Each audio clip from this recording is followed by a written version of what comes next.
their economic views. So the 60 most popular populist parties tend to be left-wing on economic issues.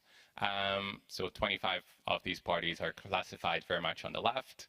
There is very little in the center, so you really see the radicalism here. And you have 18 populist parties that are very much right-wing in their economic considerations. You have the social views of these 60 populist parties. The vast majority are conservative in their social views, so against gay marriage and against abortions, things like that. A few of them are classified, so 11 of them are classified as progressives. And the last one that I would like to outline is the view of these populist parties on the European Union. This is more of a mixed picture than it used to be. A lot of these parties used to be very hard Eurosceptic. Now, still, the majority is a soft Eurosceptic approach.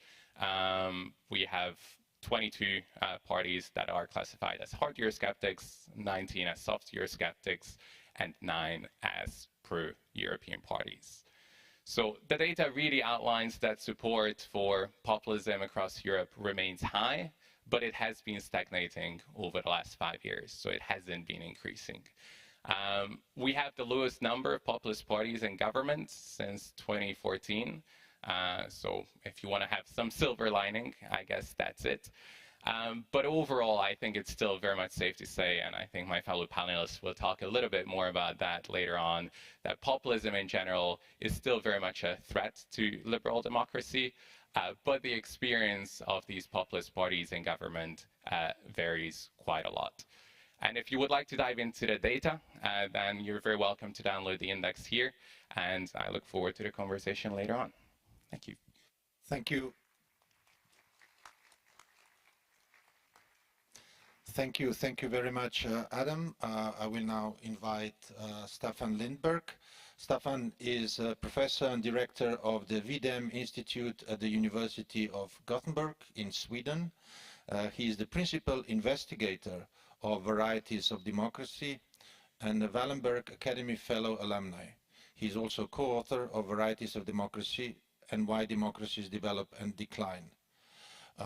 Staffan. Thank you very much, and thanks for inviting me here. Can get the presentation up. Oops, sorry. I'm going to base it, my presentation here, on Varieties of Democracy, or VDEM data. 31 million data on democracy in the world, covering essentially all countries in the world.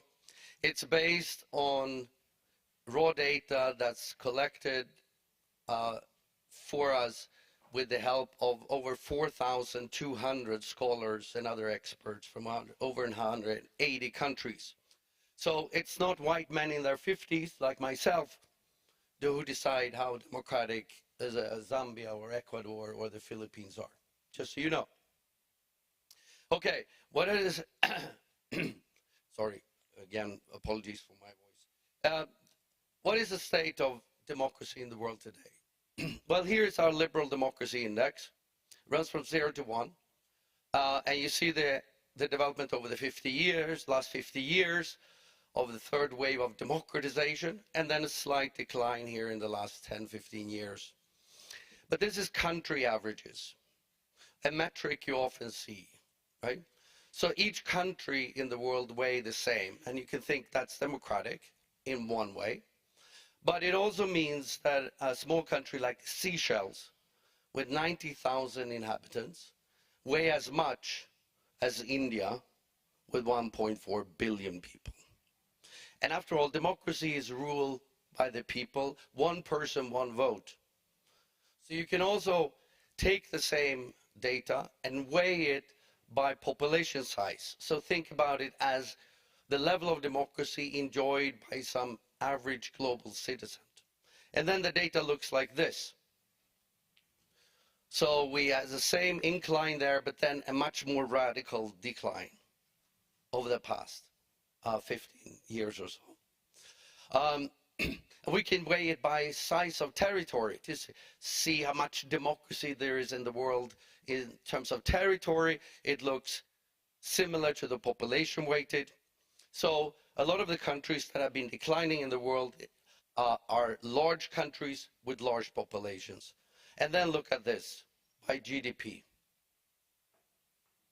This tells you something about how much democracy is losing out in the world in terms of economic power. We base a lot of our analysis on that graph, population weighted, because of the connection to one person, one vote, and sort of the idea by democracy. And by that metric, at least, we've had at least 15 years of decline in the world.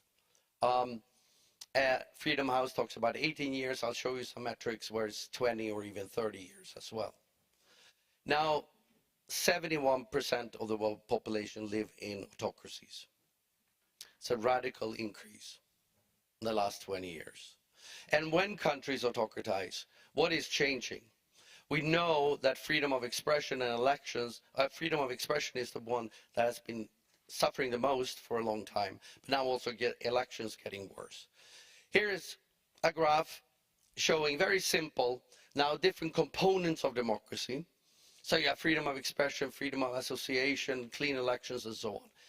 10 years ago, at the end of 2013, we just counted how many countries have improved, statistically significant, on different components, or and how many have declined. So clean elections there had been improving over the last 10 years in 23 countries, declined in only 10.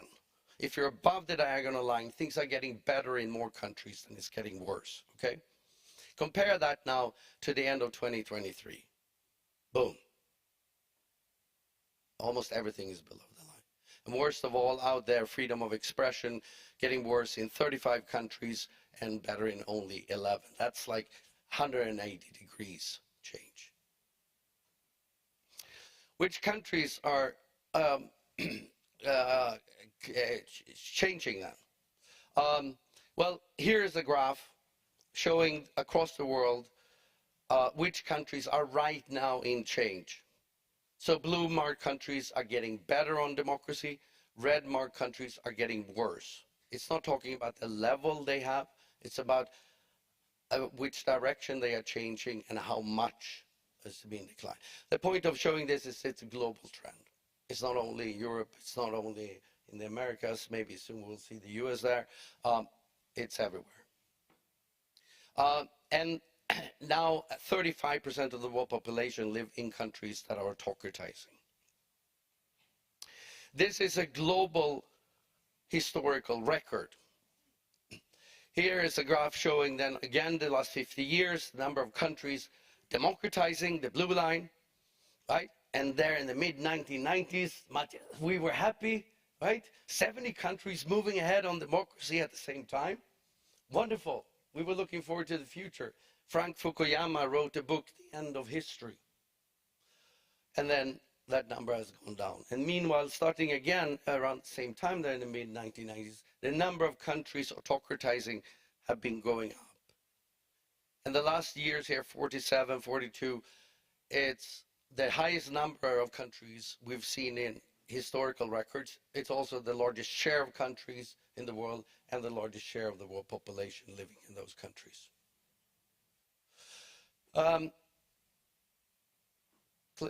Click.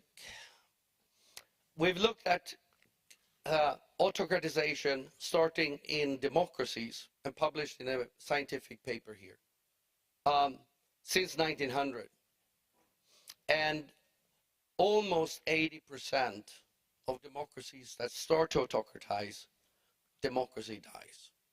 So the statistical probability of surviving as a democracy is very low.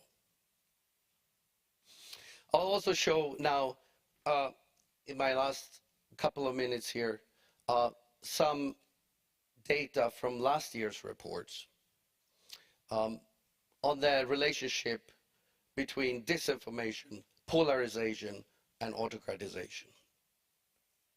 Here's a very simple metric. Mean change in countries that are autocratizing, red, then government spread of disinformation goes up. political polarization goes up. In democratizing countries, it's the other way around. It goes down. Right? We can look at it at country level. So here's similar type of graphs that you saw before, but now we see countries here. The left-hand side comparing government spread of disinformation in 2012 with 2022. If you're above the line, it's gotten worse, more spread of disinformation. And red marked countries are autocratizers. On the right-hand side, you have political polarization, same thing, comparing over the last 10 years, it's gotten worse, and countries that are red marked are autocratizing. It also shows over time within individual countries. So here are 5 countries that were on the top 10 list of autocratizers in last year's report. And indicators of polarization and use of hate speech and such things go up, and then democracy goes down. Goes up, democracy goes down. That's a very clear pattern in the data across the world. There's some good news, of course. So let me use my last minute here to say something about the democratizing countries. I mean, they're good, but they're becoming fewer, unfortunately. And they tend to be very, very small. So it's only 5% of the world population that live in democratizing countries right now. Compare that to 35% living in autocratizing countries. And half of those 5% is Brazil, who after a Bolsonaro period and a period of decline is now improving again on democracy. And that's great. Everything I show here is available on the website. This is mostly done from this year's report, Democracy Winning and Losing at the Ballot. It's accessible on the website. Also the data for download, everything is open source. And if you don't like to, if you don't like to download 31 million data and run it in your statistical software, we have these graphing tools where you can have access to all the data, look at countries, compare countries, regions, and so on, as you like, and download and use the graphs freely in whatever context you want. On that note, let me say thank you for listening, and thanks for inviting me to be here. Thank you. Thank you very much, Staffan. Thank you also very much for making an effort to end on a positive note. I will now invite Laura as for the last presentation. Laura Silva, as you have understood already, she is from the United States, is an associate director at Pew Research Center, and she's an expert in international survey research and writes about a variety of topics, including global attitudes toward China, views of democracy, and opinions about foreign policy. Laura. Great. Thank you so much for having me. As noted, it's an interesting time to be speaking about issues of democracy, diversity, and division in the context of the American election. Before I get started, I just want to explain to you a little bit about our data. My colleagues spoke brilliantly about kind of the state of democracy when it comes to expert ratings, when it comes to people actually in power. We focus specifically on data that is public opinion data. We do nationally representative surveys. Most of the data I'm going to be showing you today comes from our annual Global Attitude Survey, where we typically cover at least 20 countries using nationally representative methods. This past year, we covered 36 countries. And so I'm going to be focusing kind of on attitudes toward democracy among individuals. I want to leave you with 3 key points over the course of this presentation. The first is that satisfaction with democracy has been declining among the publics that we survey. People are broadly, this is a really interesting cartoon, but definitely not the presentation. But I do want to make a point about kind of this elephant in the room as we go forward. But so I want to talk to you about how attitudes towards democracy have declined, but also how people no longer necessarily just see conflict among the elites. They see conflict interpersonally. And the third point I want to talk about is that when asked, people can think about ways to improve their democracy, but even these solutions that they tee up are themselves polarizing. So first, to show you satisfaction with democracy, what you're looking at is the median from 12 advanced economies that we've surveyed. And you can see that the share of people who say that they're dissatisfied with the way democracy is working in their country has been increasing. It's increasing even in places that are not backsliding, that are not autocratizing, as we just heard about in the last presentation. For example, it's increasing in places that are widely considered established strong democracies. But we definitely see an increase in dissatisfaction. What are some of the reasons? One thing that we've seen consistently, and a growing share of people who say this, is that elected officials don't care what people like them think. So a median of 74% across the 24 countries that we surveyed last year said this. We also see that a large share of people in many countries do not feel like they're represented by any political parties. People don't feel like there is someone who's standing up for what they believe in their country. We also see that views of national leaders are quite negative. So that top graphic shows kind of all 24 countries that we surveyed. The median approval for the national leaders was 45%. And it was even lower if you just focus on the high income countries, kind of a trend we just heard about in the last presentation as well. If you weight by GDP per capita, things look a little bit worse in our data as well. We also see across the 87 political parties that we asked about, only 21 of them were seen positively by a majority of people in that country. And again, it's more negative even in high-income countries.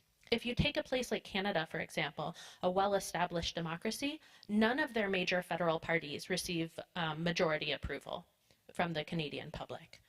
We also see in some places, like the United States, but also like the UK before their last election, the share of people who dislike the two major parties is at or near historic highs. Before the last UK election, we found 35% of people had a negative view of both the Conservatives and Labour. In the US, it's around 3 in 10 who had a negative view of the Republicans and the Democrats. When these are your two most fundamental political parties in the country, the share saying that they don't like either is definitely a concerning metric. But one of the things I want to talk to you about is how this has transcended out of the elite arena into the interpersonal arena. So what you're looking at here is the share of people who say that there are either very strong or strong conflicts between different groups in society. The leftmost column is people who support different political parties. In the US, 90% of people said that people who support different political parties have a great deal of conflict. The same was true. The same was true in South Korea, where around 90% of people said that there was a great deal of conflict. But we see across lots of other countries, half or 2/3 also say that. For example, in France, 2/3 think that there's a great deal of conflict between political parties. The same is true in the middle column when it comes to people with different ethnic or racial backgrounds. We see majorities in many of the European countries that we survey saying that this is a strong cleavage in their society. And the same is true in some places when it comes to people who practice different religions. In that rightmost column, for example, you can see 56 of French people say that there's a great deal of conflict between people with different religions. Here's some data we collected in the United States prior to the election that just took place. And you can see the divisions that we see on ideological issues.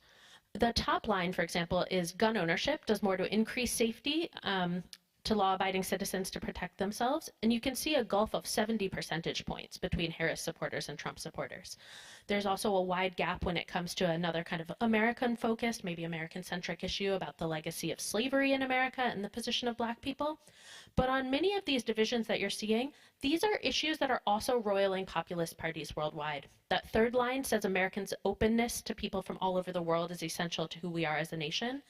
This type of issue, or other issues you see on here about the prioritization of marriage and children, or religion being kept separate from government policies, these are all issues that we're seeing as kind of pervasive issues when it comes to autocratizing countries as well. The question of religion being kept separate from government policies, for example, was a key issue in the Indian election that was just talked about.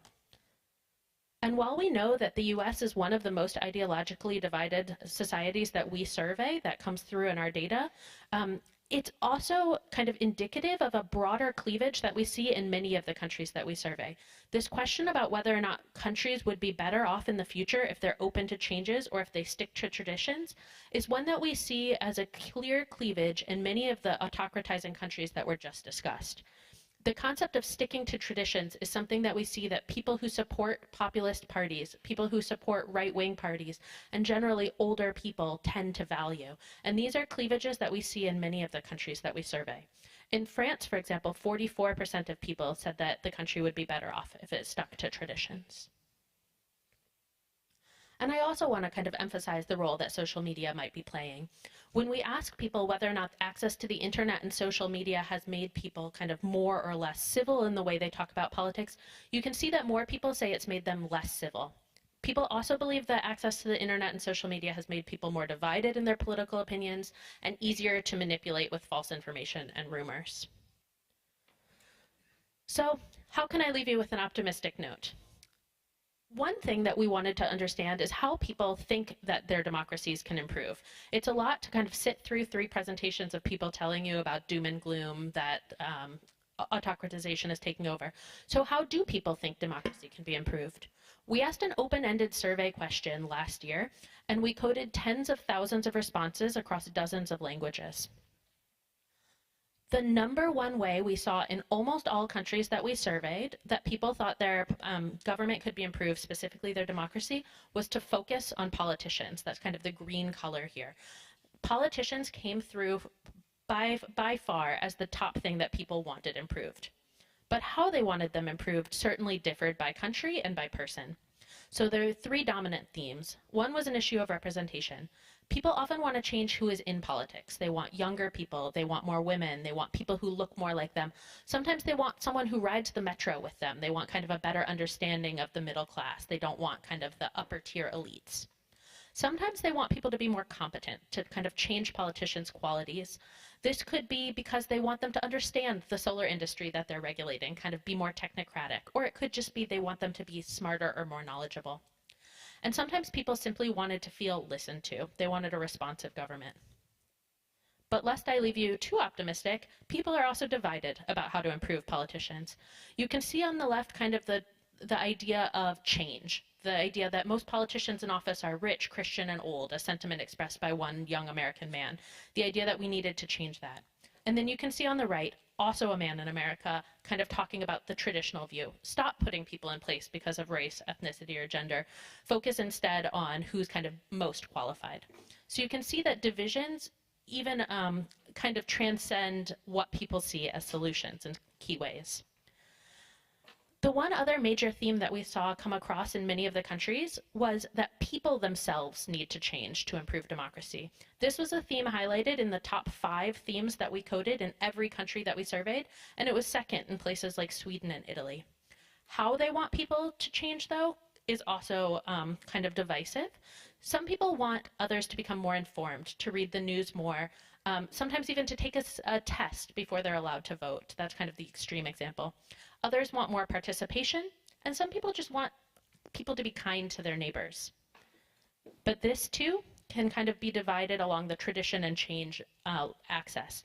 So again, we see kind of 2 people in Australia, 2 women in Australia express divided views on this notion. Some people saying we need to be more caring and thoughtful about people who come to this country, that tolerance is a key value, and others saying let's stop worrying about nationalities and their traditions, focus instead on saying things like Merry Christmas instead of Happy Holidays. So all of our data is also accessible, and I look forward to having a greater conversation about this. Thank you. Thank you. Thank you very much, Laura. Before we continue, I would like to apologize for the technical hiccups, especially to you, Adam, but also say that you dealt with them brilliantly. It's the beginning, so these things happen. We've just heard 3 really, I think, very interesting interventions, presentations. The 3 of you came, look at the subject from a different perspective, using different parameters. But I think what is striking is that you are actually depicting a picture that, the picture that emerges from these presentations is very much a similar, if not identical one. This being said, I've never met two experts who would not have anything to say about the other expert's opinion. So I think it would be really good because to see whether there's anything that you would like to react to, complete in the presentations that we have heard. But before we go there, there's just one thing that I would like to ask. What strikes me, we had the similar exercise that I was moderating a few years back with another institution doing a similar work, IDEA, and they have, and it wasn't that long time ago, where they presented something that was significantly more optimistic, or it was sort of more half full, half empty kind of approach, because their analysis was that it's not that bad because we are having more and more democracies in the world. The only problem is that the quality of those democracies is declining, which to me was like a riff on that old Woody Allen's joke about two ladies in the retirement home when one says that the food is awful here and the other one says the portions are too small. Only in the IDEA case was the portions were growing bigger, but the food was getting worse. Now, it doesn't seem that this does not seem to be the case anymore, not even that sort of intermediate kind of situation. We see the trend that's going down both when it comes to quantity and quality. And we also see something that I think came out of the Laura's, one of the Laura's graphics, is that there's been an incredible acceleration in a very short period of time. We don't know yet what the outcome of the elections, yesterday elections will bring, but we have seen a decline of more than 10 points in people's attitudes toward policy in just 2 years. Is that analysis correct? Is the speed picking up? And where is this leading? Well, at least from a Eurocentric perspective, we have been stagnating. We're not getting worse, which is, I guess, glass is half full in that way.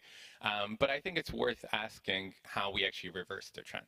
I think populism is part of the normal democratic processes unless it leads to total autocratization, right? Unless we actually safeguard our liberal democratic institutions and principles, having a populist or multiple populist parties in governments, I think that can be fine. I think it's also worth asking the question, what has gone wrong? Why do so many people, as Laura outlined, why do so many people feel dissatisfied with the liberal democratic institutions that we have? And I want to provide a controversial answer to it, which I believe is partially due to the very high expectations that we have towards our governments. If you look at European countries, and if you look at what people think governments should be in charge of today, from education to foreign policy, to economic policy, to environmental issues, we actually have very high expectations of our own government, and we have a very high scope for the government to deal with various issues. And they are always going to fall short of that broad scope. So I think it's worth asking the question, okay, what do we really want governments to focus on? What do we want them to succeed on? And measure based on that rather than all of our long lists of wishful thinking. And I think that relates to what Laura mentioned about, okay, how do democratic societies behave and self-correct themselves? And it's not just through political parties, and it's not just through democratic institutions, but also through civil society and many other means. So I think part of a healthy democratic society is also what happens beyond government, and that's worth asking how we improve on that. Well, I think this dissatisfaction is part of the narrative as well. It's not only growing among people for no good reason, necessarily. And the dissatisfaction with the high expectations, or may rather say that the democratic institutions we have and the way it works and the sort of regular political parties and go down the line are all failing the people. And that's part of the narrative. I think what also sort of brings the three presentations together, the increasing populism, the dissatisfaction, and then the autocratization, is something I've talked about before in different contexts. Autocratization in the last 20, 30 years typically goes very slow. It's incremental, step by step, journalist by journalist, civil society organization by civil society organizations, and so on. In most of these countries that we look at that have moved away from democracy and fallen out of the category of democracies, it takes 10, 12, 14 years. It's not what we saw in the 60s and 70s with military coups and declaration of one-party states. And it's done by leaders who most often come into power via democratic elections. And then what we see happening over those 10, 12, 14 years is insidious because it's a norm change. And that's the really underlying thing that is dangerous. A norm change, I mean, take the United States, for example. Remember Dick Cheney? In his time, he was considered far out on the right, extreme. In the Republican Party today, he would be like a social liberal. His daughter was thrown out. Like, that gradual norm change for what is acceptable, what is normal, what can be said and not said, what can be done to your political opponents and so on, changes step by step. And before we know it, we are far away. And that, I think, is a very dangerous and hard to deal with part of this current trend. I think that's exactly correct. And I think one of the challenges is that the divisions that we saw between elites are manifesting between people. People no longer necessarily just think that they disagree on policy issues. They think that they disagree on what really defines the core of their country.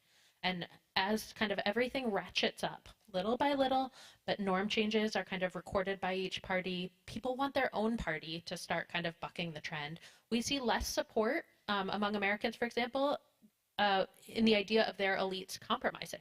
Americans want their elites to stand up for their viewpoint, their political party, and fight rather than reach across the aisle and compromise.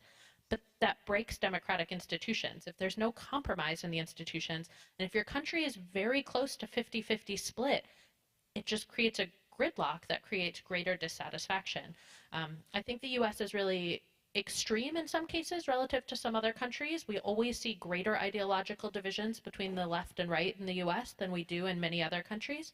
But the general patterns that people are now seeing one another as divided, and that this is actually sorting so that your political identities increasingly are matching maybe your gender identity, your racial identity, your religious identity. So when you see another person, you can impute politics onto them.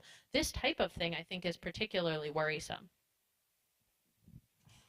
Thank you very much to all three for this discussion, this presentation. I think we could have picked a happier, more optimistic and cheerful time to discuss democracy, but I think it would be difficult to find a more appropriate an urgent moment to do so. And I think it's excellent that we had the opportunity, not just excellent, it was important that we started off with facts that was so competently presented by our three panelists. It is important to have those facts in mind.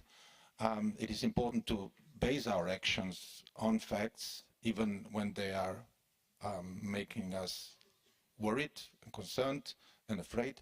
Because adapting facts and adapting realities to our emotional needs is not a way to make democracy stronger and more resilient. It's going to have the opposite effect. So I just like to say that what is going to happen now over the next couple of days here, which we started here, is a part of the Council of Europe determination to find answers to the situations and trends that have been depicted from those presentations. Is it going to be difficult? Absolutely. But is it too late? I don't think so. And we should not never accept a defeat, just consider the alternatives. And in that efforts of the organization, this forum is extremely important. It's in a way the most subversive a bureaucracy can become by organizing such a wide variety of people, participants from civil society, academia, politicians to talk about something so important as democracy. And we're doing it intentionally because we want to reap in and benefit from that variety of ideas, perspectives, experiences, criticisms, innovation, without which I think we are not going to be successful. So I'd like to thank you for being here. I would like to thank our three panelists, and I think they deserve another round of applause. Thank you very much.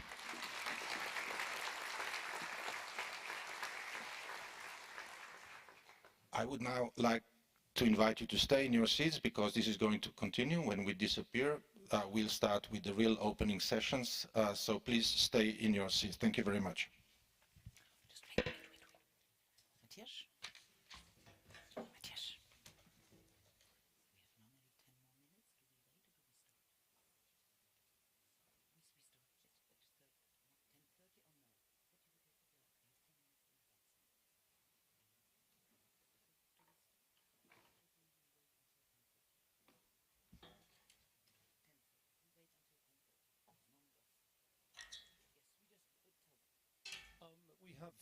We have 5 minutes break. We will begin in 5 minutes at 10:30. Thank you very much indeed. Please don't go very far away because we will be beginning in about 4 or 5 minutes.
Nein, nein, überhaupt nicht. 1, 2, 3. Wie spät ist es? Raus aus meinem Bereich. Wie spät ist es? Wie spät ist es? Das ist unglaublich, Sie haben hier keine... Nein, Sie haben überhaupt. Wollen wir? Das hängt davon ab, ob er... Ach so. Il est là. Le premier invité est là.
le premier speaker soit pas là.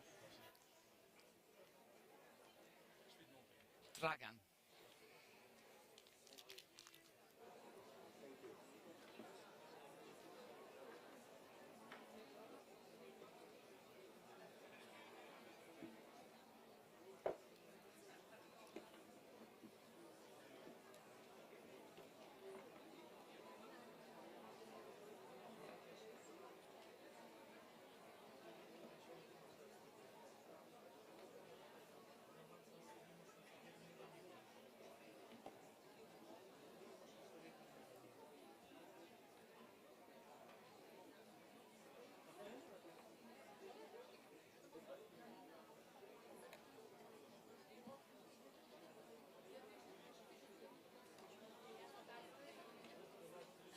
Elle dit oui.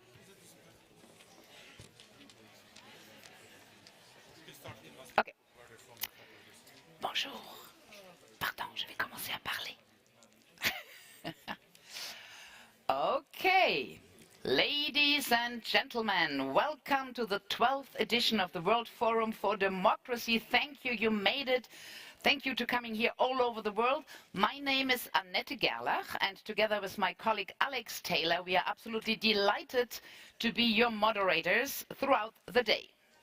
This year, the question at the center of the debates is democracy and diversity. Can we transcend the divides?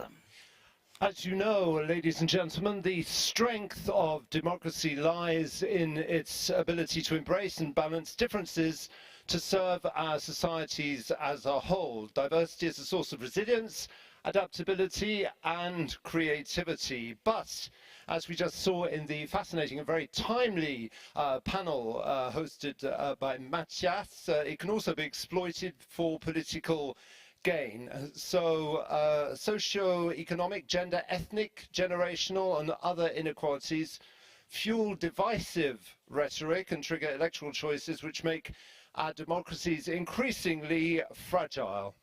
And in a year during which around 1/2 of the world's population has been called to the polls, the 2024 edition of the World Forum for Democracy will address the critical threats posed by disinformation and devise political narratives around diversity, including in the context of electoral campaigns. However, before moving on to addressing these issues, we are delighted to welcome onto the stage the President of the Parliamentary Assembly of the Council of Europe. I'm sure you'll give him a big round of applause. Please welcome Theodoros Rousopoulos. Thank you.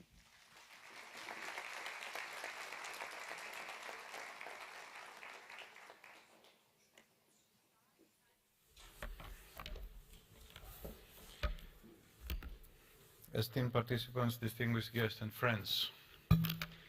Many times we have the false impression that things that happen around us are happening for the first time. But if one delves a little into history, one will be surprised to find that populism has existed in every era of human political history. One will find that the so-called yellow press was not born with fake news, but is there for centuries, since newspapers started to be published on the European continent. There have been businessmen, editors, and irresponsible journalists who exploited the good faith of their audience to pass on fake news. There were publishers who signed contracts with other publishers to share the profits from blackmailing politicians. There were and are politicians who, in the name of democracy, committed crimes against their people because it would serve to keep them in power. Dear participants, I could just stick to a greeting that would formally reiterate how great it is that politicians, policymakers, academics, active members of society have gathered here today. I could repeat the declaration that this year marks the 75th anniversary of this great political organization, the Council of Europe, whose Parliamentary Assembly I have the honor to represent before you as its elected president. I could leave behind 43 years of public life, 20 of which were spent in active and militant journalism that led me to meet historical figures and to experience firsthand wars and injustice. All the additional 24 years of political activity as a member of parliament or a minister, or the many decades that alongside journalism or politics I've taught as a visiting professor at many universities. But I would prefer to tell you two stories which I believe are perfectly in line with the issues to be discussed at the 12th meeting of the World Forum for Democracy.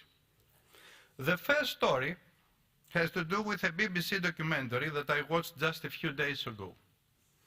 Its title is The Rise of the Murdoch Dynasty. This documentary describes in the best way I have seen to date how a powerful media businessman chooses to support politicians who do not hesitate to enter the service of big media in order to win elections. Because one of the sections you will discuss here has to do with the media, whether it is digital or in a traditional form, this documentary describes in the best way what it means to be interfered with by powerful interest in democracy, what it means to be manipulated, what it means to be a powerful financial player and uncontrollable. The second story is what I personally experienced a few years ago in my country, Greece, when as a Minister of State responsible for the media and working very closely with the Prime Minister on a daily basis as an informal coordinator of the government's work, I experienced personally blackmailing from big business interests. Two publishers who were in trouble with the judiciary, one was evading taxes and the other had accepted black money fees, turned to me to help them escape prosecution. When I replied that I was not interfering with the work of the judiciary, the response was mudslinging with thousands of publications in the media at their disposal. They fabricated a so-called scandal for which not only I, but all the defendants were acquitted. I myself brought my detractors to justice, and they were convicted a few years later. In the meantime, however, public opinion in my country to a large extent had believed their lies. I was forced to leave politics, to which I returned 10 years later, vindicated by the vote of the people who elected me to the Greek parliament. I was really disappointed, understanding how easy it is for some who had media and financial power to undermine democracy. But I did not give up. I did not compromise. I did not surrender. These three phrases condense the message I want to give you today. Do not give up, do not compromise, do not surrender. These are the weapons.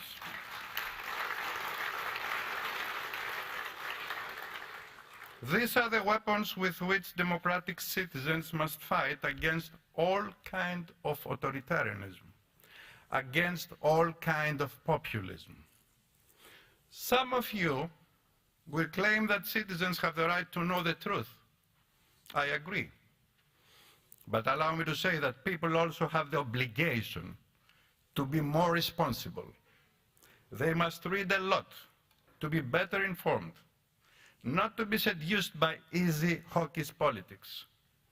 Active and not passive citizens are the oxygen of democracy.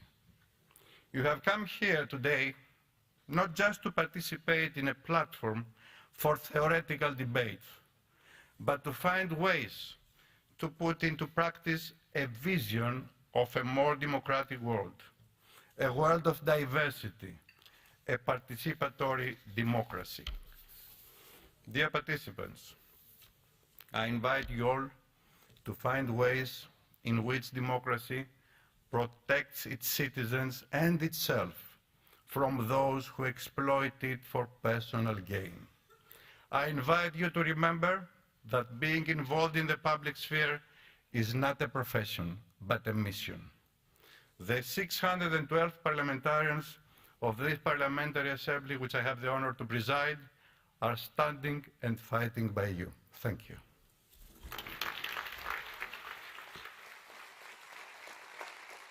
Thank you so much. Thank you so much, Theodoros Rospolosos. We are very delighted now to welcome the organizing partners of the World Forum of Democracy, and for this we will switch to French. C'est donc le moment d'essayer que si vos écouteurs fonctionnent bien, et ça sera aussi l'occasion avant d'inviter notre première panel à nous rejoindre, de donner une big round of applause to our interpreters who make it possible that we can understand each other. Comme a dit Umberto Eco, la traduction, c'est la langue de l'Europe. Alors, c'est avec grand plaisir que je vous demande d'accueillir la vice-présidente de la région Grand Est, déléguée aux transfrontaliers Europe et Relations internationales, Madame Brigitte Torlotin. Vous pouvez l'applaudir, hein, ça fait toujours plus sympathique pour accueillir quelqu'un. Merci. Suivi de près du président de la collectivité européenne d'Alsace, Frédéric Bierry. Nous sommes à Strasbourg, nous sommes ravis d'avoir Madame la maire de Strasbourg, Jeanne Barséguian. Merci de l'accueillir. Et puis un ancien ministre de France et actuellement ambassadeur et représentant permanent de la France auprès du Conseil de l'Europe, Pape Ndiaye. Merci de votre présence aujourd'hui. Je vais commencer avec vous, Brigitte Torlotin. Dans la plupart des pays européens, comme on a vu dans le panel tout à l'heure, le vote protestataire ou anti-système est bien plus marqué dans les territoires perçus comme périphériques, plutôt que dans les zones urbaines, avec un vrai clivage croissant entre les villes et les campagnes. Alors, ce serait peut-être intéressant de voir comment, dans la région du contexte que nous sommes aujourd'hui, comment est-ce que vous agissez pour vous assurer que les attentes des citoyens des zones rurales soient vraiment prises en compte et pour abattre ces murs qui existent de plus en plus entre nos villes et nos campagnes. Oui, merci. Effectivement, la région Grand Est est composée de 89% de communes rurales et qui représentent 40% de la population. Évidemment, le clivage entre l'urbain et le rural est de plus en plus marqué, et aussi le terreau de la montée du populisme, je le dis clairement, puisque moi-même je suis maire d'une commune rurale. Et donc la région a pris conscience de cette fracture, et nous avons travaillé sur un pacte des ruralités en 2023, où nous avons effectivement rassemblé sur des thématiques différentes les acteurs, de telle façon à construire ce pacte des ruralités sur les enjeux du futur.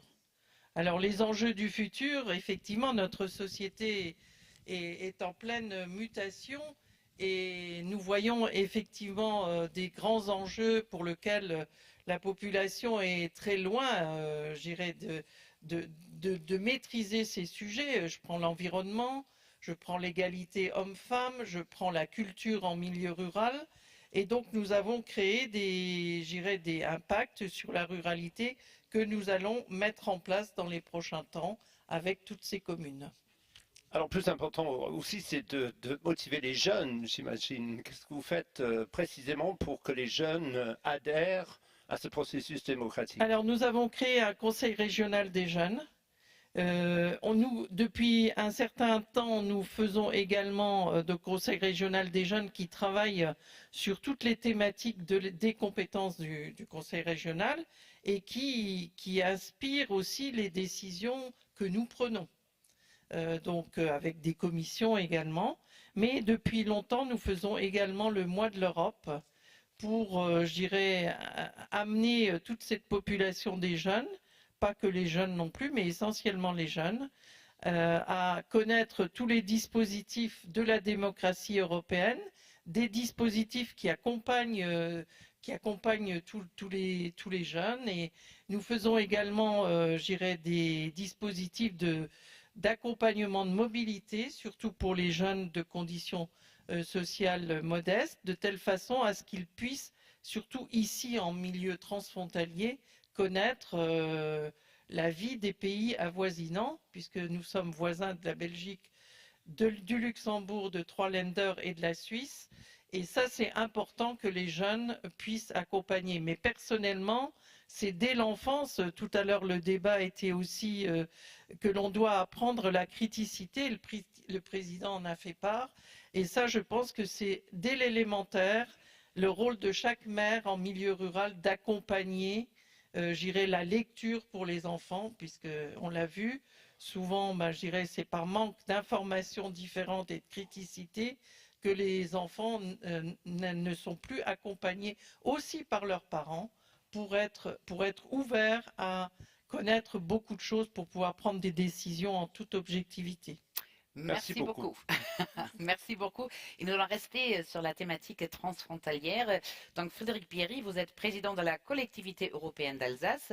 À l'heure où les contrôles aux frontières se renforcent de nouveau en Europe, pensez-vous que la coopération transfrontalière peut être un facteur de renforcement de sentiment d'appartenance à la population locale? Bonjour à toutes et à tous, ravi de vous voir si nombreux ici à Strasbourg en Alsace. Moi j'ai connu, gamin, la période où quand on s'approchait de la frontière entre Strasbourg et Kehl, on regardait avec un peu d'inquiétude cette frontière qui apparaissait et on se disait mais qu'est-ce qui se passe derrière la frontière? Et puis ensuite j'ai connu toute cette évolution extraordinaire où on a supprimé grâce à l'Europe ces frontières jusqu'à l'avènement du tramway qui a permis de traverser la frontière sans s'en rendre compte. Et on a bien vu que c'était extraordinaire et on pensait ici que jamais plus les frontières ne pourraient être fermées. Et puis malheureusement, il y a eu le Covid et on a pris conscience que les frontières pouvaient subitement, brutalement se fermer. Et qu'on pourrait avoir une rupture avec le voisin avec lequel on travaille au quotidien. Parce qu'à un moment donné, il y a eu cette angoisse, cette peur de cette maladie, de la propagation de cette maladie. On s'est dit, finalement, les frontières ne sont pas garanties. Et dans cette période, on a bien vu aussi que on avait des échanges avec nos collègues des Landes voisins du Bade-Wurtemberg, la Rhénanie-Palatinat. On avait des échanges avec nos collègues des cantons de Bâle-Ville, de Bâle-Campagne, du Jura suisse. Et on n'était pas forcément écouté par le Bund, la Confédération suisse ou l'État français, mais entre nous, on continuait à échanger et à travailler ensemble. C'est pour cette raison que notamment des malades alsaciens ont pu être accueillis à Karlsruhe, par exemple, ou à Fribourg, pour être soignés dans les moments où l'Alsace débordait malheureusement de personnes malades. Je donne cet exemple pour vous dire que nous, le transfrontalier, on considère que c'est l'élément fondamental aussi pour entraîner vers une Europe plus aboutie. On a voulu s'appeler la collectivité européenne d'Alsace qui rassemble les deux anciens départements du Haut-Rhin et du Bas-Rhin. On a voulu s'appeler collectivité européenne d'Alsace pour deux raisons. D'abord parce qu'on a un territoire frontalier du nord au sud du territoire et que c'est une richesse et que pour nous c'est plus facile de traverser le Rhin que de traverser les Vosges et que c'est naturel pour nous de rayonner, d'agir sur le périmètre rhénan. Et je pense que l'Europe peut être entraînée que si les territoires frontaliers montrent l'exemple d'une coopération renforcée. Et nous, dans le quotidien, le transfrontalier, c'est un vecteur de développement, c'est aussi bien dans le service public, dans les mobilités, c'est en travaillant ensemble sur tous les sujets. La santé, par exemple, aujourd'hui, grâce à la possibilité pour les parturientes de la Rhénanie-Palatinat de venir accoucher à l'hôpital de Wissembourg, qu'on a pu sauver la maternité de Wissembourg. Donc ça, c'est du concret de la vie quotidienne de nos concitoyens. Tout à fait. Et vous prenez que le Rhin supérieur, c'est donc ce territoire transfrontalier dont on parle, est un territoire de vie pour les Alsaciens et leurs voisins. Mais comment promouvoir dans ce contexte justement la diversité comme facteur de cohésion? Parce que c'est ça notre thématique aujourd'hui, la diversité, comment la plus faire régner? Comment pensez-vous que dans ce cadre-là, la société du Rhin supérieur saura dépasser des clivages? En quoi elle peut être utile? Alors, d'abord, on a une histoire en commun Et celle-là, il ne faut pas l'oublier. Aujourd'hui, on parle de démocratie. Eh bien, on a en commun sur ce périmètre rhénan l'humanisme rhénan, qui a été un élément fondateur aussi des démocraties, de l'évolution des sociétés au cours de ces derniers siècles. Et donc, bien évidemment, c'est une chance de pouvoir symboliser ce périmètre-là. Alors, on a la culture en commun, du patrimoine en commun, des châteaux. Aujourd'hui, on fait la promotion des châteaux à l'échelle rhénane parce que c'est la bonne échelle pour un jour concurrencer les châteaux de la Loire et les châteaux cathares. On est bien évidemment sur la maison à pans de bois qu'on retrouve de part et d'autre. Donc, on a une culture.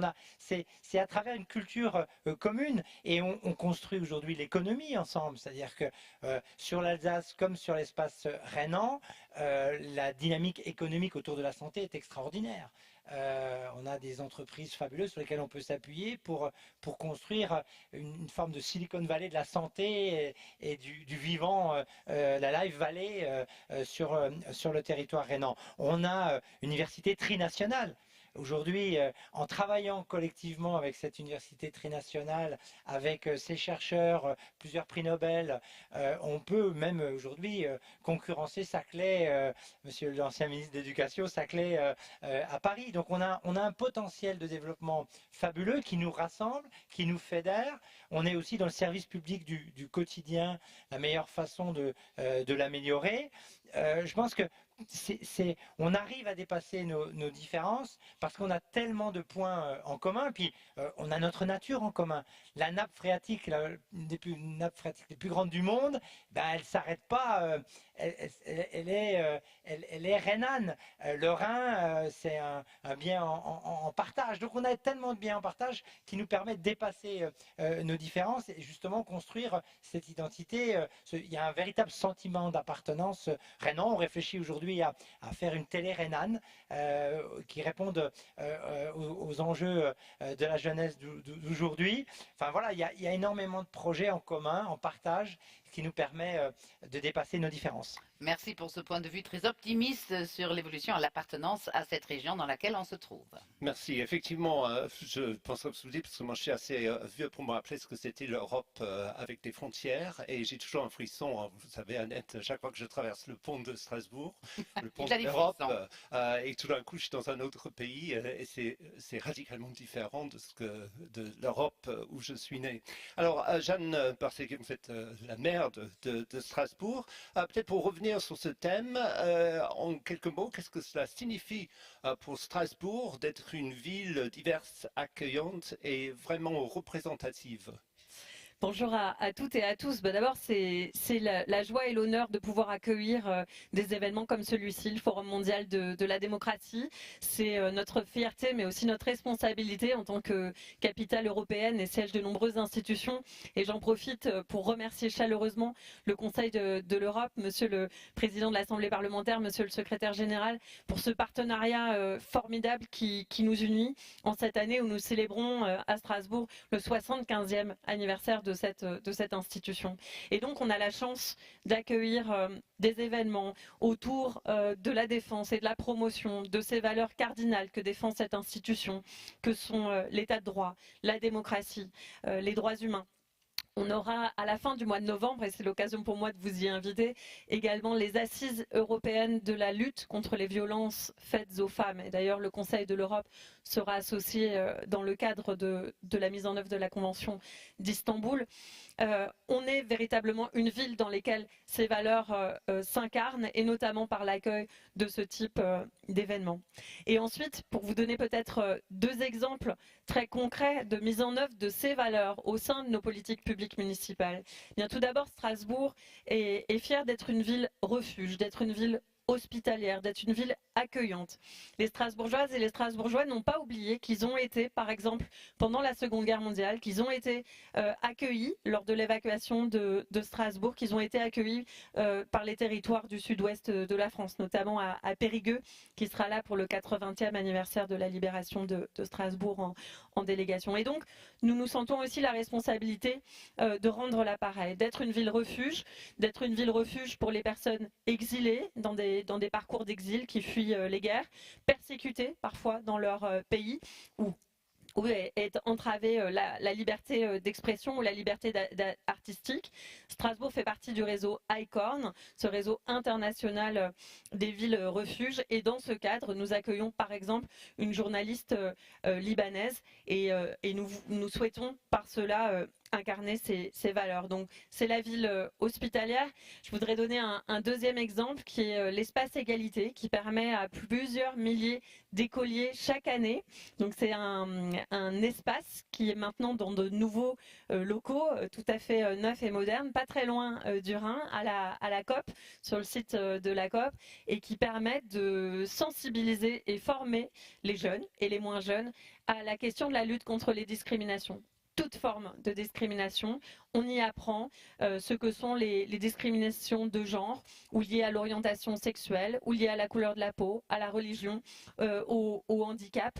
Et on déconstruit les préjugés dès le plus jeune âge. Donc l'espace égalité que je vous invite également à découvrir et qui permet de former chaque année des milliers de jeunes. Et la participation citoyenne, ça passe forcément par l'éducation ou c'est quoi? Ce sont des événements du type que vous décrivez? Comment vous faites que les citoyens adhèrent à ces principes que vous venez de citer? Alors, par différentes formes et formats. Et ce dont on se rend compte, c'est que les formes d'engagement et de participation citoyenne qui pouvaient prévaloir il y a quelques années ne sont plus forcément au goût du jour. Il y a moins de personnes qui se déplacent. Il y a toujours des réunions publiques classiques, mais il y a peut-être moins de personnes qui sont prêtes à s'engager, par exemple, sur 6 ans au sein de conseils de quartier. Souvent, l'engagement doit être plutôt focalisé sur des objets précis, et puis dans une durée qui est peut-être moins longue, 6 mois, 1 an. Là, on arrive à avoir de la participation assez forte. On a par exemple tiré au sort 50 Strasbourgeoises et Strasbourgeois pour former un jury citoyen qui a formulé des recommandations que nous mettons en œuvre pour faire évoluer le fameux marché de Noël de Strasbourg, qui ouvrira d'ailleurs dans quelques semaines, pour le rendre plus éco-responsable, plus solidaire, plus inclusif, plus aussi adapté aux besoins non seulement des visiteurs, mais aussi des Strasbourgeoises et des Strasbourgeois. Donc ça, c'est un exemple très concret. Et un deuxième exemple, c'est cette belle coopération avec la ville de Montréal, une de nos villes partenaires, sur les rues et places des possibles. Là, nous donnons les clés du réaménagement d'une place et de 2 rues aux citoyens. Donc ce sera le cas dans le quartier Gare avec la place Karl Ferdinand Braun et les rues adjacentes. Bon, c'est nous qui fixons le budget quand même parce qu'il ne faudrait pas que ça dérape. Mais, et on explique les contraintes techniques. Mais par contre, c'est bien les citoyens et citoyennes strasbourgeois qui vont décider de l'aménagement de cette place. Merci beaucoup, Madame la maire, aussi pour ces exemples bien concrets. Et je me tourne vers Papendiaï, donc vous l'avez compris, ancien ministre français qui est maintenant représentant permanent de la France auprès du Conseil de l'Europe. Monsieur l'ambassadeur, vous avez une longue carrière universitaire derrière vous. J'aimerais que nous allons profiter de votre savoir. Vous avez notamment étudié l'histoire des minorités dans plusieurs pays. Quels sont, selon vous, les principaux facteurs qui poussent à une meilleure prise en compte de nos diversités par le biais du processus démocratique? C'est vraiment au cœur de la thématique d'aujourd'hui. Merci, bonjour à toutes et tous. C'est un plaisir que de participer à cette séance d'ouverture du Forum mondial de la démocratie, d'autant plus nécessaire aujourd'hui. Pour répondre à votre question et dans une perspective un peu historique, l'histoire de l'inclusion démocratique, c'est une histoire très, très longue. On pourrait remonter à la fin du XVIIIe siècle, aux révolutions atlantiques, à la philosophie des Lumières, par laquelle des groupes auparavant exclus ou marginalisés ont progressivement été inclus dans le processus démocratique.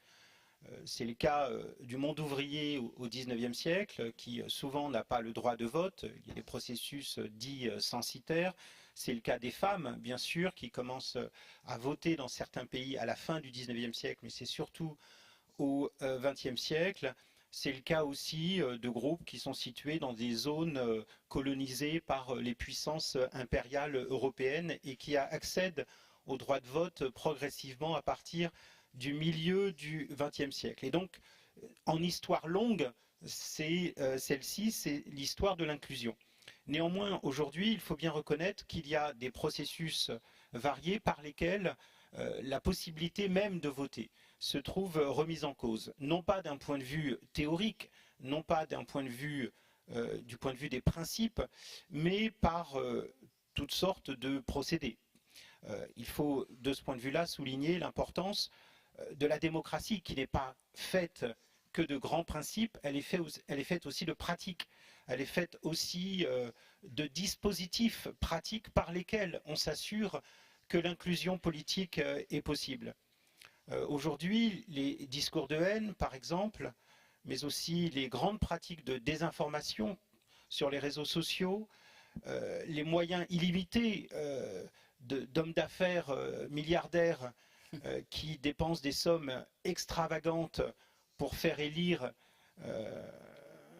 telle ou telle personne, suivez mon regard. Voilà aujourd'hui des attaques directes contre les principes démocratiques. Et donc il faut être attentif, et on aura l'occasion d'en parler au cours de ce forum, il faut être attentif à ces processus-là qui insidieusement remettent en cause l'inclusion politique et favorisent bien entendu des pratiques autocratiques et une manière de défiance à l'égard de ce qui était solidement en place, en tout cas on le croyait.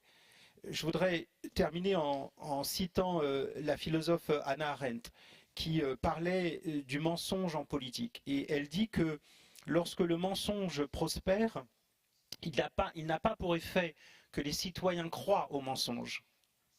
Il a pour effet que les citoyens ne croient plus en rien du tout. Exactement. Et c'est cela qui est en train de se passer dans un certain nombre de sociétés. C'est le fait que le mensonge finit par faire que l'on ne croit plus en rien. Le mensonge dilue la vérité, en fait. Et c'est sans doute, de mon point de vue, la menace principale qui s'attaque à nos principes démocratiques. Merci beaucoup, Pape Ndiaye. Peut-être encore une question. Je vois dans la salle, il y a beaucoup de gens jeunes aussi, porteurs d'espoir, évidemment, pour une survie démocratique. Ça me réjouit au plus haut point. Le fait d'exclure ou de pointer vers les minorités la diversité de société comme bouc émissaire est un signe distinctif du populisme. Qu'est-ce que les jeunes de nos jours, quelle est votre prescription? Qu'est-ce qu'ils peuvent faire pour contrecarrer ce mouvement? Que les populistes désignent toujours un groupe. D'ailleurs, on a appris tout à l'heure qu'on a plus de populisme de gauche que de droite en Europe. C'est un intéressant fact de ce matin. Mais comment, quand on est jeune et on se sent concerné, comment on peut contrecarrer cela? Oui, on a des données générales concernant la jeunesse qui montrent bien qu'effectivement la tolérance, l'ouverture sont des caractéristiques plus observables chez les jeunes que dans les populations plus âgées. Mais il y a d'autres facteurs. La question de la classe sociale joue également un rôle très, très important et peut nuancer ce que je disais à l'instant à propos des jeunes. Ce qui me semble utile, en l'occurrence, c'est deux choses. D'abord, plus d'éducation. Ça, c'est sûr. Il y a pas... On revient toujours vers On revient toujours à ça. Il n'y a aucun doute là-dessus. Le niveau d'éducation est un facteur absolument décisif, en particulier pour celles et ceux qui naissent et grandissent dans des circonstances qui ne les poussent pas, en quelque sorte, naturellement dans cette direction, ou facilement dans cette direction. Un deuxième facteur important, c'est l'accroissement des relations entre jeunes de différents mondes sociaux, de différents mondes culturels, à l'intérieur des pays eux-mêmes, qui sont de plus en plus multiculturels, et également dans les espaces qui sont ceux du monde, dans les espaces européens. Favoriser les échanges, c'est faire reculer la peur. Très bien. Merci beaucoup, Monsieur l'ambassadeur, et merci à tous nos partenaires de cet événement. Merci de ces propos qui ont ouvert donc notre rencontre. Merci, vous pouvez donc regagner vos places. Voilà. Annette. Merci de reprendre place ici dans l'hémicycle. Donc merci beaucoup. Thank you very much for sharing your insights with us about democracy and diversity. Music, as you all know, is also a part of democracy and diversity and of human experience and the way of expressing our thoughts thoughts and our fears. So let's take a little break to make place for the music. And please let us welcome with a warm applause the musician Marcel Löffler. Here he comes.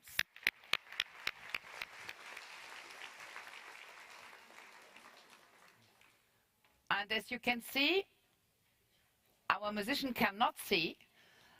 And this is definitely also an expression for the main theme of today, inclusion. Attention, one more. Yes. Inclusion and diversity. Thank you very much, Monsieur Löffler, and we are curious to listen about your music.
Merci beaucoup Marcel Lefler. On était très touchés dans la salle d'écouter votre très belle musique. Encore une fois, des applaudissements s'il vous plaît. A big round of applause.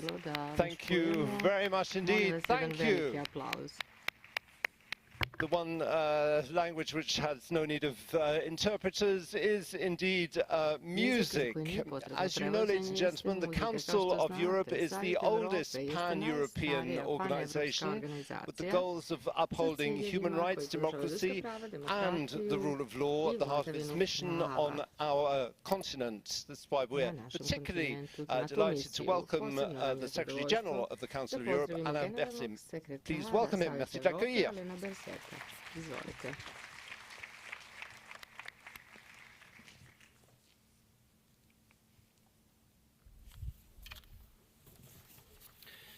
Merci beaucoup, Monsieur les ministres, Monsieur le Président de l'Assemblée parlementaire du Conseil de l'Europe, Madame la maire, Mesdames et Messieurs, chers partenaires, Excellences. C'est un très grand plaisir pour moi d'ouvrir ce Forum mondial de la démocratie et de le faire au son de la musique. J'aurais reconnu notamment les notes d'Astor Piazzolla, les notes de Libertango. Et dans Libertango, il y a liberté. Ce qui nous rappelle, avec la musique, qu'il n'y a pas de démocratie sans liberté. Mais il n'y a pas non plus de liberté sans démocratie. Ce qui nous rappelle que lorsque ces morceaux ont été composés dans les années 70, 74 je crois, je pense à Milan, alors qu'il n'était plus en Argentine, Astor Piazzolla se battait avec la musique contre des situations difficiles que connaissait son pays. Dans un monde dans lequel la démocratie n'était pas évidente, mais dans un monde dans lequel l'optimisme dominait, dans un monde dans lequel on se disait tout sera possible. Et c'est ce qui a permis que ça devienne ensuite réalité. Ne l'oublions pas, j'improvise un peu sur cette musique parce qu'elle vient de nous être transmise, c'était une très belle surprise ce matin. Et nous ne devons pas l'oublier dans le contexte dans lequel nous vivons aujourd'hui. Parce que la toile de fond aujourd'hui, elle est différente. La toile de fond, c'est le débat autour des élections américaines. En amont des élections américaines, jusqu'au résultat. Il n'y a pas de meilleur moment que celui-ci pour discuter de la démocratie et de la diversité. Mais si on voit que cette élection domine aujourd'hui l'actualité internationale, eh bien, beaucoup de questions que cette élection a soulevées se posent également dans d'autres parties du monde. Que l'on pense aux droits des femmes, que l'on pense aux droits des LGBTI, que l'on pense à la migration, que l'on pense à la compréhension interculturelle, que l'on pense aux questions religieuses et communautaires. Ce sont juste quelques questions. Mais elles font partie de ces questions sur lesquelles la société et nos sociétés sont de plus en plus polarisées. Elles posent des questions qui nous rappellent que nous avons avec cela les symptômes d'un recul démocratique plus large, souvent alimenté par un populisme et un nationalisme qui se développe, qui fleurit. Mais en même temps, notre avenir n'est pas écrit à l'avance. Souvenons-nous de l'Argentine des années 70, je reprends la musique d'Astor Piazzolla. Notre avenir n'est pas écrit à l'avance. Nous avons des citoyennes et des citoyens, nous avons la société civile, nous avons le secteur privé, nous avons les milieux politiques qui ont façonné, qui ont développé, qui ont façonné nos démocraties de plus en plus nombreuses au cours de la seconde moitié du XXe siècle. Au cours de la seconde moitié du XXe siècle. Qu'en est-il aujourd'hui? Eh bien aujourd'hui, nous devons ensemble, et c'est pour ça que ce forum est tellement important, réfléchir à ce que nous souhaitons pour nous et pour les générations qui vont nous suivre, ce que nous souhaitons comme avenir démocratique sur notre continent, mais aussi au-delà de notre continent. Et pour cela, le Conseil de l'Europe est le lieu idéal pour se retrouver dans cet hémicycle, avec évidemment le rôle fondamental des 46 États membres du Conseil de l'Europe, mais avec naturellement aussi une collaboration et des travaux avec beaucoup d'autres régions du monde et avec d'autres pays du monde, pour faire progresser ensemble la réflexion et l'action sur les normes démocratiques les plus élevées. J'ai regardé en détail ce que nous allons faire durant les prochaines heures, durant les prochains jours ici ensemble à Strasbourg, et j'étais frappé par la pertinence des sessions naturellement auxquelles vous allez participer. Tout d'abord avec la première qui résonne complètement avec ce que l'on voit aujourd'hui aux États-Unis, mais aussi dans d'autres pays européens, dans des pays européens qui sont des pays membres du Conseil de l'Europe, toute la question des élections.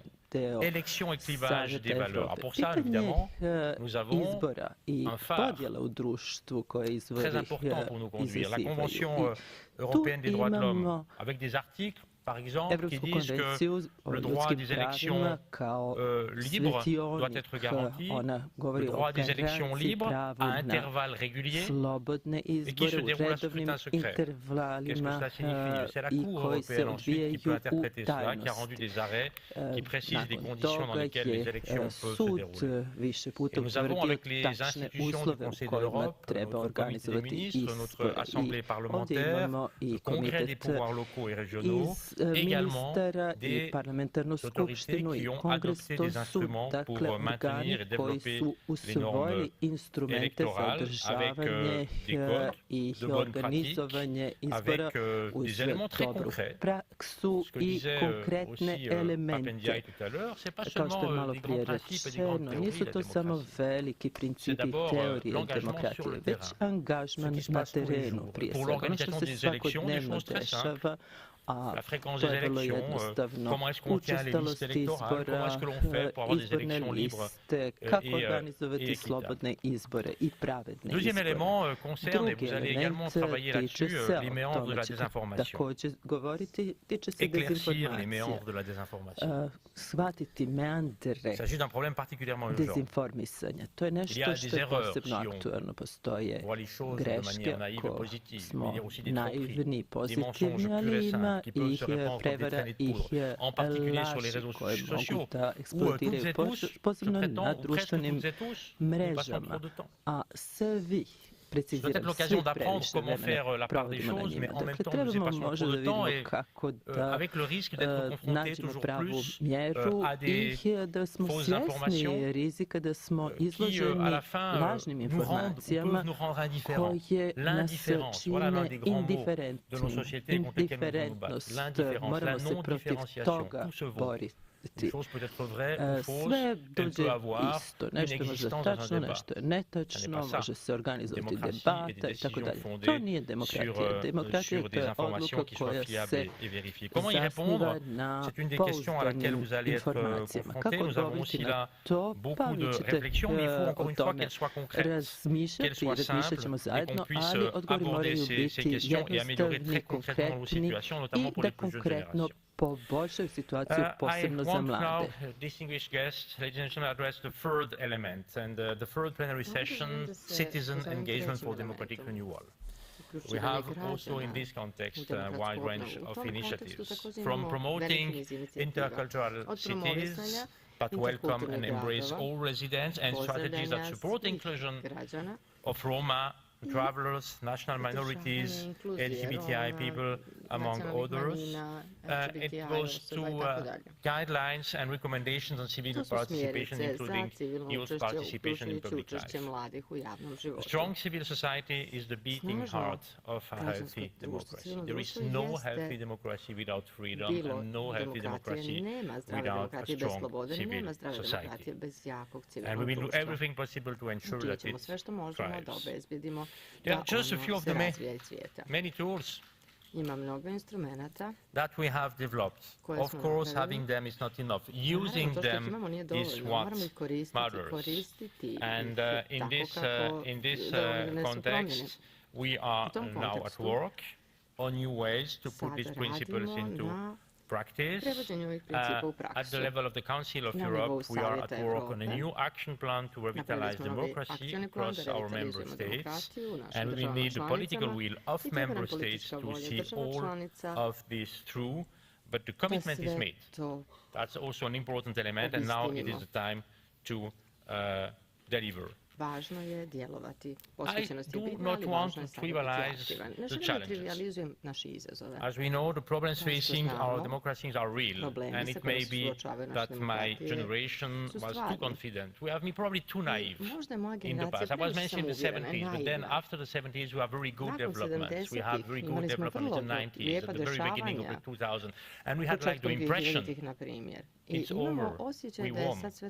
Not we, but our principles, our values won. And we know and we see right now that it is not so easy. It is not that easy. We probably have been too naive about the onward march on democratic progress, but it remains true that for every, that we need to see that we are facing situations where we have countries breaking the norms and the standards.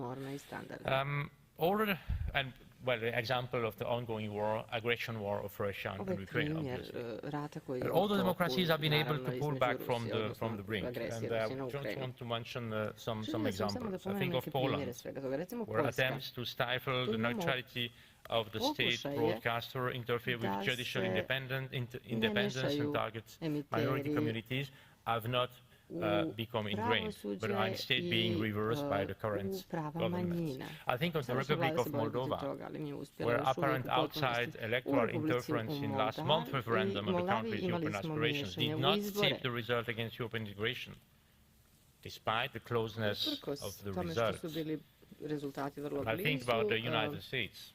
It's America this morning, obviously. And while America is divided, and many people are upset this morning, a democratic election has been held, many more will be, and our path in Europe, our democratic values mean that we must respect democratic processes and accept democratic results, but those democratic processes are not just about voting, but also about strengthening our societies and working against the polarization that causes so much harm wherever we find it, and that is why we are here together today. So while democracy may not be inevitable, neither is its defeat. Dear friends, the Council of Europe is doing everything it can to equip our democracies for the years ahead. I do not pretend that we have all the answers in this organization or on this continent. And this is the World Forum for Democracy, and my hope for the future comes from my experience of your generation.